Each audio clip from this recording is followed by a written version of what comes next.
It's a pleasure to be here today and be able to spend some time with y'all. What we were asked to come out here and speak with you about today was senior safety, and that's for today's seniors.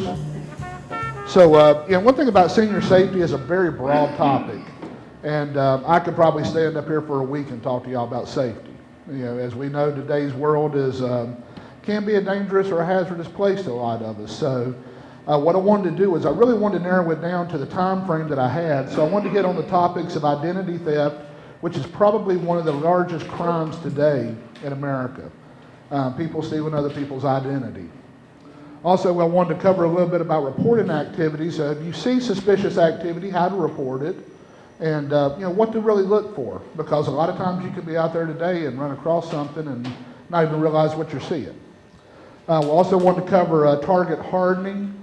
And that sounds like a sort of a strange topic, but really what it is it's hardening the security that you actually take around you today, from your house to your car to your person. And then just an overall safety topic, really what to look for, things that we're reading about in today's papers and we see it on the internet today, and what you can look out for and protect yourself from. Again, our objectives. We're basically to discuss identity theft and ways to prevent it, examine target hardening and label ways to apply it in your environment where you live at today, okay? Provide examples of suspicious activity and discuss reporting it, and then discuss senior safety and become aware of your surroundings. Identity theft. Identity theft and identity fraud, like I said, are terms that are used to refer to all types of crime in which someone is wrongfully obtains and uses another person's personal property. Or their data, and use it for deception or typically an economic gain. Basically, they're stealing your ID, they're creating a new identity, and then they're charging up a bunch of stuff and then sticking you with the bill, okay? ID theft is one of the fastest growing crimes in America. Right now, it's affecting approximately 500,000 new victims each year. 500,000 people. Now this right here is a lot of ways that they get your identity, okay? Thieves will actually steal wallets or purses that'll contain identification, credit card or bank cards. They'll actually steal your mail. Credit card statements, pre-approved credit card offers, telephone calling cards, etc. Dumpster diving, that's where the thief may rummage through your trash or the trash of a business and actually find a lot of this data, this information on it. Access to credit reports. The thief may fraudulently obtain a victim's credit report by posing as a landlord, an employer, or someone who may have a legitimate need and a legal right to your information, but they actually don't. And then the identity thief may obtain personal information from the internet while looking for personal data. You'll be amazed at the information that's actually put out on the internet today. Now, how do we prevent this? That's a real question here. I had to throw the king in here, so definitely got to put him up there. His identity, I don't think anybody can steal that identity. So, but first off, you can minimize the number of credit cards you carry in your wallet or your purse. Okay, really, do you need all these credit cards, or can you limit it down to just one or two? Okay. Don't carry bank account numbers, PINs, or Social Security cards. Okay, a lot of people, you got a Social Security card in your wallet. That's definitely something that you don't want to do. Social Security number. Don't have your Social Security number put on your printed on your checks. Definitely driver's license number, middle name, information like that. That's not information that, I know in the past a lot of banks were always willing to put your driver's license number on there. And that's things you want to avoid nowadays. Okay, no Social Security numbers. No middle names, middle initials are okay. No middle names, because that's just giving that identity that identity thief a lot more information to be able to build about you. Okay. Keep a list of photocopy. This I think we just hit on this. Keep a list of photocopy of your credit cards, account numbers, and expiration dates, and the customer service phone numbers. You want to have a copy of those. Consider canceling any credit cards you don't really need or you haven't used in the last 6 months. Never provide personal information, Social Security number, credit card numbers, addresses, etc. over the telephone unless you initiate the call and you're familiar or acquainted with the business that you're working with, okay? A lot of people will actually, what they call dialing for dollars. They'll dial up people, see how much information they can actually obtain from them over the telephone, get them to trust them, and then next thing you know, they're out there opening up a credit card account in their name. Always take credit card and ATM receipts with you. Never toss them in the public trash container. Oh my goodness, I've stood there and watched people ball them up, drop them on the ground. I've stood there and watched them leave it in the machine. I actually walked up to an ATM machine the other day at a SunTrust bank, went to stick my card in and realized I couldn't stick my card in because the person before me left their gold card in there. And I looked over and sure enough, sticking out of there was a tab. And it showed me the exact balance, how much money they had taken out. I mean, everything. I mean, I had all the information I needed right there. So please never dispose of that. Take it with you. Shred your credit card slips, cancel checks, phone bills, and pre-approved credit offers. I have a shredder at my house, and I keep it just for that purpose. I wear it out. Okay. Yeah, absolutely. Okay. Some more ways. Some of these we've actually hit on, so I'll go through them a little quickly. Some of them I might touch on a little bit more. Do not use your Social Security number as any kind of your PIN or for your ATM. Okay, you got to use a 4-digit number. If I was a thief, the first thing I would do is find out what your Social Security number is and punch in those 4 digits. The last 4 digits of your Social Security number. If that didn't work, I try the first 4 digits. If that didn't work, I try the month and the day that you were born. If that didn't work, I try the year that you were born. The number of your house. Yeah, or the number of your house. I mean, a lot of you are sitting out there probably going, how did you know what my PIN was? So, okay. So, definitely utilize a little bit of creativity with your PINs. I mean, I know it's 4 digits, but I think the combination comes up to about 900,000 different combinations, so use that to your benefit. Always review your credit card bills, telephone bills, and checking account statements as soon as they come in to check for fraudulent activity. Okay? That's a good thing to do. A lot of my wife is terrible about it, but it'll come in the mail. She'll take it and throw it into a drawer. I'll never do that. Please open it up, review it, make sure that somebody's not out there actually charging on your account already. Store your canceled checks in a safe place. When you fill out a credit loan or application, find out how the company disposes of that. I mean, have you ever thought about that? You fill that out, you're in Sears. I went to Sears the other night and bought a washing machine. They said, we'll give you free delivery if you'll get our credit card. And I was like, we'll give you 10% off if you get our credit card and free delivery. Okay, So you fill that out. Well, where does it go after they're done with it? How do they dispose of that information? Because they've already put it in the computer. I mean, I know what I did. I picked it up and took it with me. The guy was sort of like, oh, okay, well, I could throw that away for you. No, it's all right. I got it. If you ever do fill any of that out, make sure that you find out where it's going, if they have to take it, and how they're going to dispose of it. Okay, pick up new checks from the bank or print your own. Okay, don't have them mail them to your house. They're real nice. They're convenient. They'll mail you a couple of boxes of checks. I'll drive by your mailbox and take out a box of those checks. See what I'm saying? Take a copy of your credit report at least once a year. Check it for errors. Be careful with ATMs. Look for the shoulder surfers. That's the people that like to come up behind you and say, hey, what are you doing? How much money you got in there?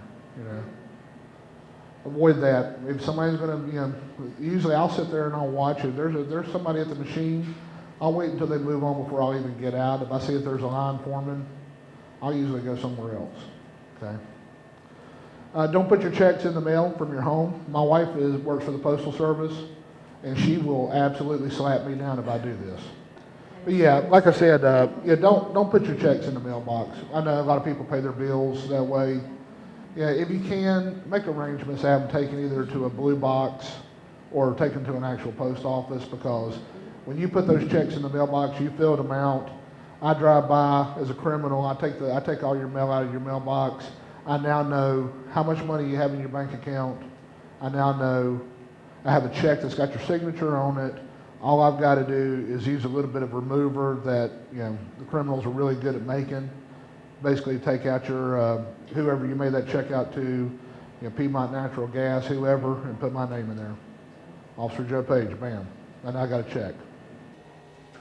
if you want to do, not have your credit record be used for marketing purposes, you can contact those 3 credit references and have that taken care of. I also put information up here how to report a crime for your local agency and what to do. To remove yourself from the national mailing list, that's all that spam, all that junk mail that you get. That address is up there. And to remove yourself from telemarketing list, I put that information up there as well. So that's ways you can get your names taken off of a lot of these call lists that are legal, but just harass you. So, getting back on track. Okay, target hardening. Okay, basically, it's we're talking about burglary here. A lot of when you're talking about burglary, the more obstacles that are in the way, the less likely it is that the burglar is actually going to, or the crime will occur. You must keep in mind if you're a homeowner, whether you rent or you have a home of your own, that each house is different and requires a different approach. How you want to protect yourself at home or how you want to protect yourself in your apartment. With the FBI crime reports, it takes time to, basically says here, by the time you read this sentence, 1 burglary will be committed in the U.S. So you're looking about every 10 to 15 seconds there is a break-in occurring. Thank you. 1 out of 6 homes will be burglarized this year, an average loss of $1,200, $1,300. And more than 85% of the household crimes, stolen property is not going to be recovered. And 60% of the residential burglaries occur during the daytime while the homeowners were away at work or running errands. So 2 out of every 3 burglaries were to residences. And research indicates that most burglars will work no longer than 60 seconds to enter your house. So typically after 60 seconds, they're going to move on to a softer target, something to be easier for them to get into. Okay, I'll put all the techniques up here. Basically, we can just, we're going to go through them real quick and just touch on them. I'm trying to keep an eye on your time there. With your doors, the doors are the primary entry points for most of your burglaries. What you want to not look for is hollow core doors, okay? The pressboard material doors, doors with a lot of glass. Example, that door behind you right there. If you have glass in your door, your front door, or one of your side doors, you want to make sure that the glass is about 40 inches away from the handle, because it's real simple to punch out a pane of glass and reach inside and unlock a door, okay? Now for interior doors, these are fine. These are interior doors that are utilized in a house. Also, you want to have deadbolts, okay? Deadbolts in a door, at least 1 inch for the throw. When I say the throw, the actual metal part that sticks out into the door, okay? Yep, 1 inch or better. Okay, that's going to definitely deter. If you're using a deadbolt, typically you want to use a deadbolt that has the 2 sides, keyed side both sides, instead of the throw side on the inside, because that sort of defeats the purpose, because then they can just figure a way to throw that. Also hinges, you want good strong hinges, and you don't want exposed hinges.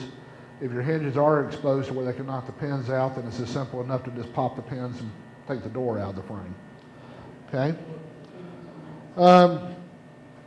It says here that security strike doors are recommended due to the heavy duty that they have and the pry resistancy. So a good strike door, it might cost more, but they're not going to be able to pry it out of places quickly. And it's a good heavy duty door, so it's going to survive a few kicks, even from somebody my size. So, and again, you're looking back at the 60 seconds. If I can deter somebody from breaking into my house within 60 seconds, they're usually going to move on. Okay, with locks, I covered it a little bit there, but at least a 1 inch, with a deadbolt lock, you want at least a 1 inch metal protruding into the jamb area. Consider the double cylinder, which are the 2-sided keys. And always, whenever you're moving into a new residency, have the locks changed, okay? Because those locks were there before you, and somebody definitely has some keys before you. And you don't know how many people got them. Okay, when you talk about windows, okay, window locks are recommended for ground level windows. If you don't want to put a window lock in it, it's as simple as drilling a hole and putting a peg in there.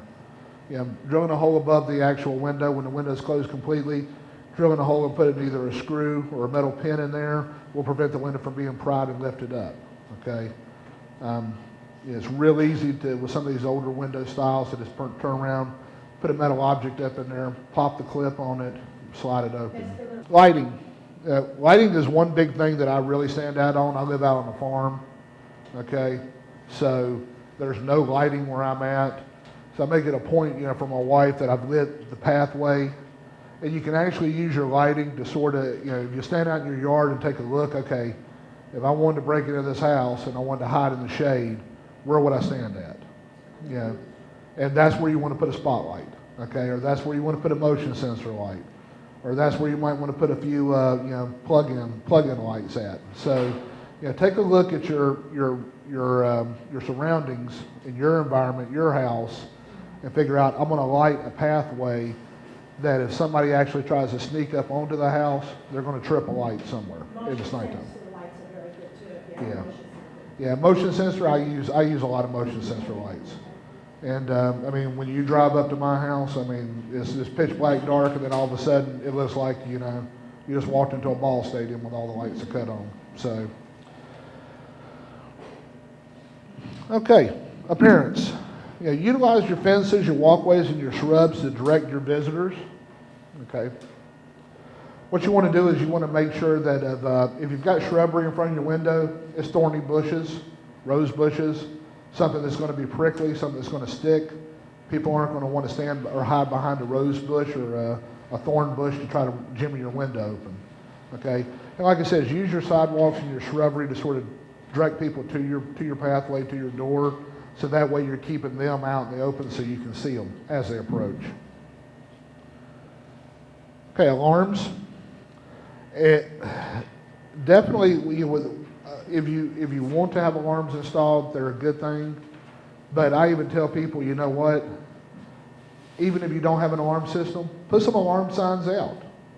You know what I'm saying? Nice on the mailbox, CPI, protected by CPI, right there on your mailbox. As they get down the driveway, CPI, okay? As they get up, they look at your windows and your doors, little sticker, CPI, okay? Or even premises protected by alarms, okay? If I'm a burglar and I'm thinking of that 60-second rule, that's the first thing that's going to pop into my mind.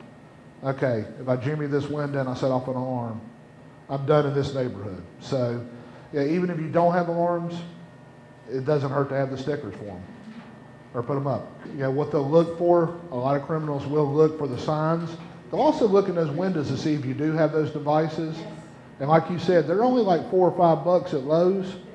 But they'll work. They set off a shrill when you open up that item.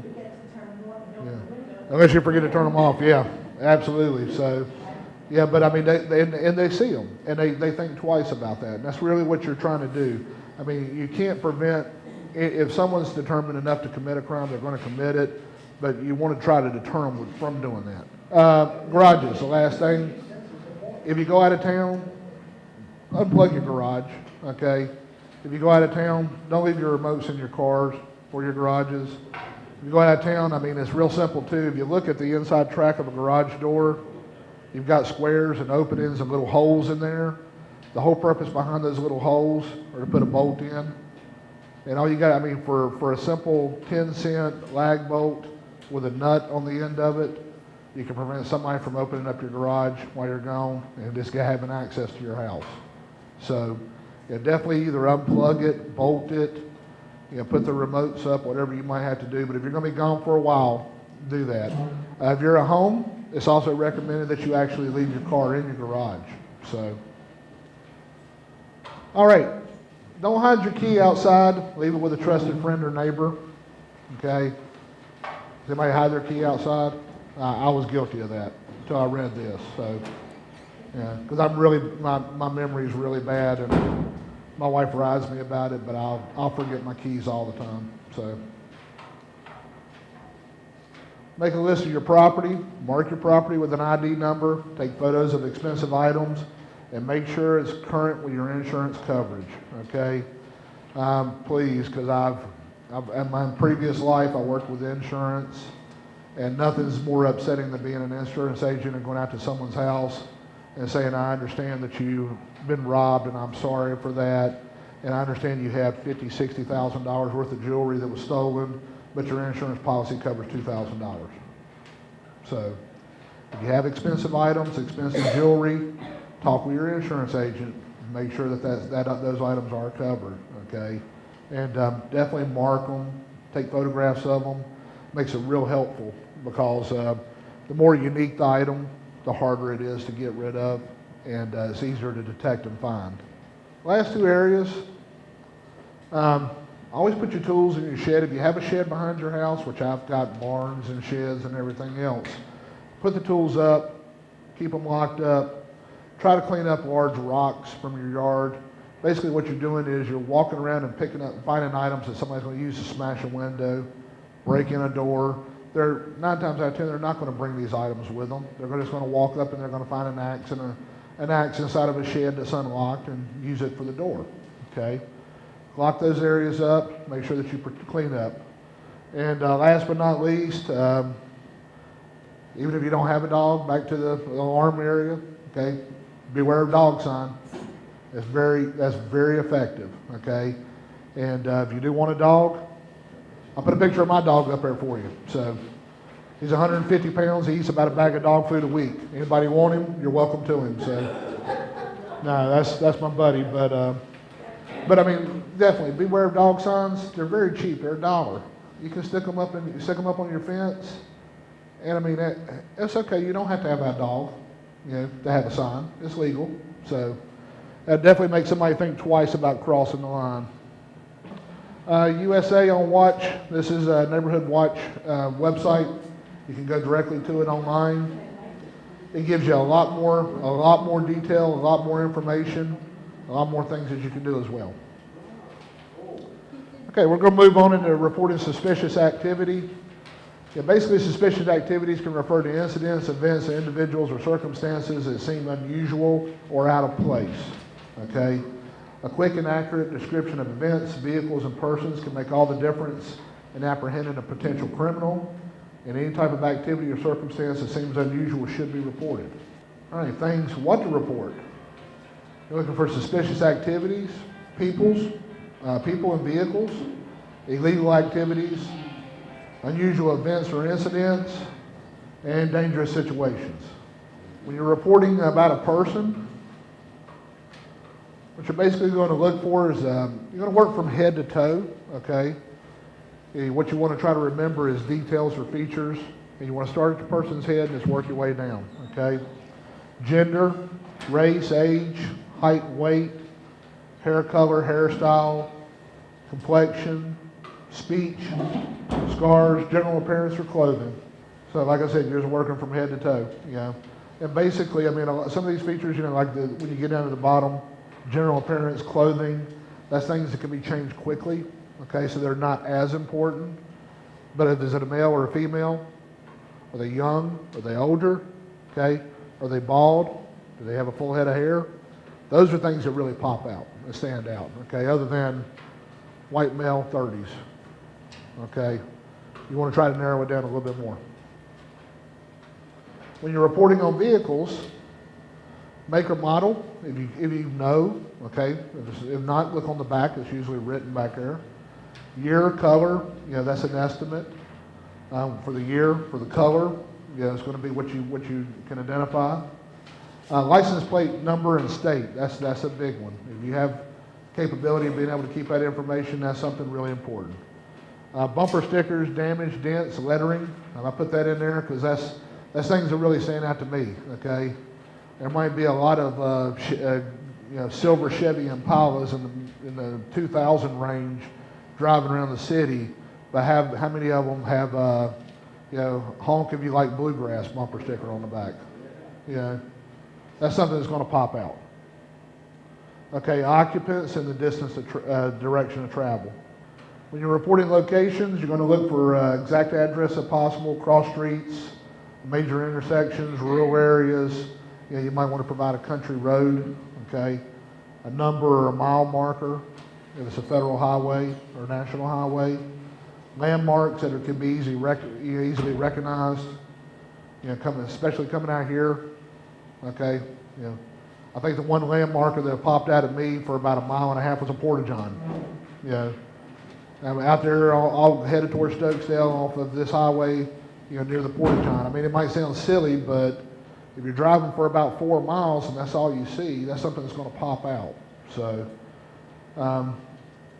and describe the location as much as possible. Okay, I threw an intersection up there because, I mean, there's a lot going on right there.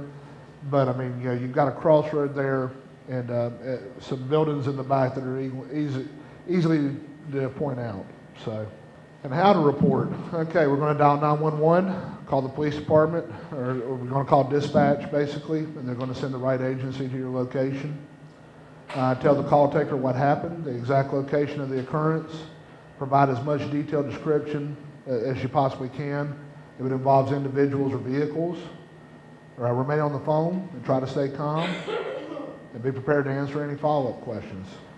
Because typically once you've provided all your information, if there's additional details that they might need to get someone out to your assistance, they're going to ask at that time. With senior safety, I put some facts up here, which, I mean, we're all aware of, but I really wanted to point out some information. You know, 1 out of every 8 Americans right now is 65 or older. Okay? There's 35 million Americans right now over the age of 65.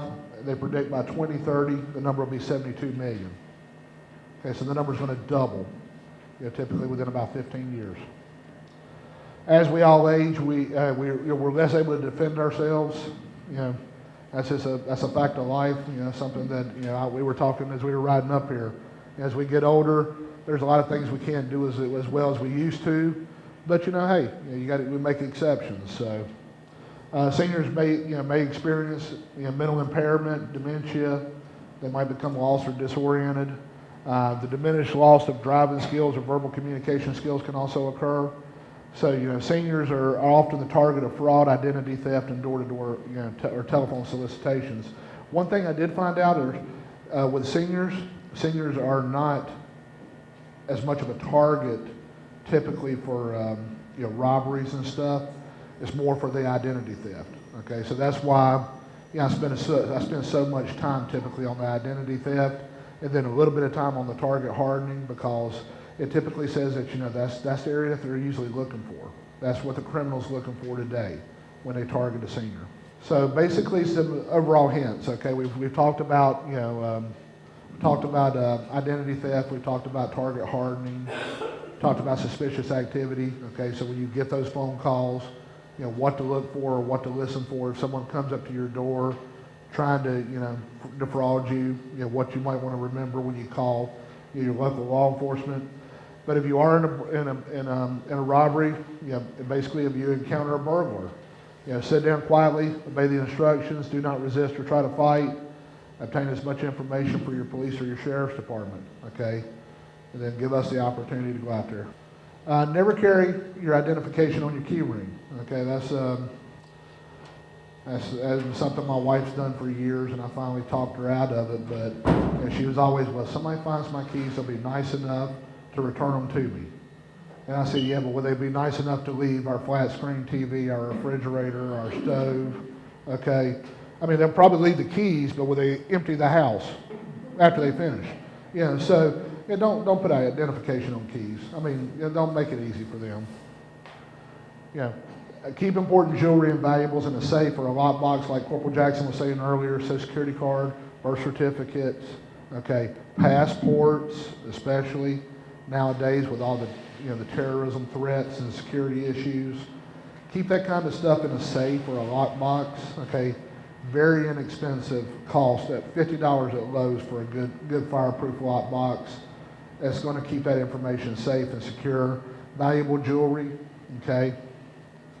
Get to know your neighbors. I mean, how many people, I remember growing up, I mean, I knew everybody that lived on the street for 2 miles down, 2 miles the other direction. You know, now, I mean, it's amazing if you even sometimes speak to someone that's lived beside of you for 10 years. So, yeah, get to know your neighbors. I mean, if they don't want to be friendly, that's fine. But, you know, go over there, introduce yourself, hello. I mean, I've got a real good relationship with one of my neighbors. He goes out of town, he picks up the phone and calls me and says, hey, I'm going on vacation this day to this day. Would you mind watching the house? No, not at all. you know. Yeah, that's doing that.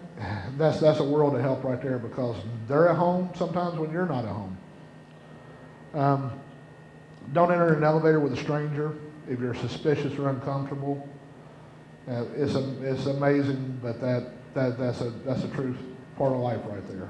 Okay, and I'll tell anybody, if you see somebody get on an elevator, you don't feel comfortable getting on it, take the next one. If you're traveling, have your mail, your papers held, your lawn mowed, and put in timers. Okay, it's real simple to turn around and pay the kid down the street. Hey, I'm going to be gone next week, but my mower's behind the house. It's full of gas. I'll leave you the key now. Okay, will you mow my yard, and I'm going to pay you for it. Okay, got some timers in your house. Cut the lights on, cut the lights off at certain times, and turn around and hold your mail. Just simply calling the post office. Doing something like that will definitely throw a burglar off. They'll think that you're still there when you're actually not. Okay, some programs for senior safety. Naturally, you have neighborhood watch programs in your community. Knowledge of current frauds and scams. That's something that you want to discuss. You have meetings like this, you get together. The young lady right there pointed out some scams that are going on with the IRS. Another young lady pointed out some scams that were going on, with Medicare. Those are kind of things you need to know about. As you talk to each other, those are the kind of things you need to watch for too, okay? So that way when you get that phone call, you can be like, I've already heard about this one. Direct deposit. A lot of people are using it today, and some people still aren't. Definitely use direct deposit. Don't wait for that check to come in the mail for somebody to steal it. I think my wife told me about 5 months ago, I want to say, there was a guy that was actually following a mail truck. He was about 30 or 40 seconds behind, and he watched the mail truck pull over, drop off the mail. He'd wait till he pulled away. He'd go right behind, take the Social Security check right out of the mailbox. And I think he got like 1,000 checks that day. Yeah, but that's definitely direct deposit if you can. And then Triad. Triad is a cooperation between the Chiefs of Police, the National Sheriff Association, and AARP. It's an organization that is directly related back to seniors, working within law enforcement or protection. Things that they talk about safety. They go into detail about things like what we discussed today. And I put their 800 number up there for you if you want to call and check into that. We appreciate your time. We appreciate you having us out here today. I just want to put up our information. Feel free to call us anytime.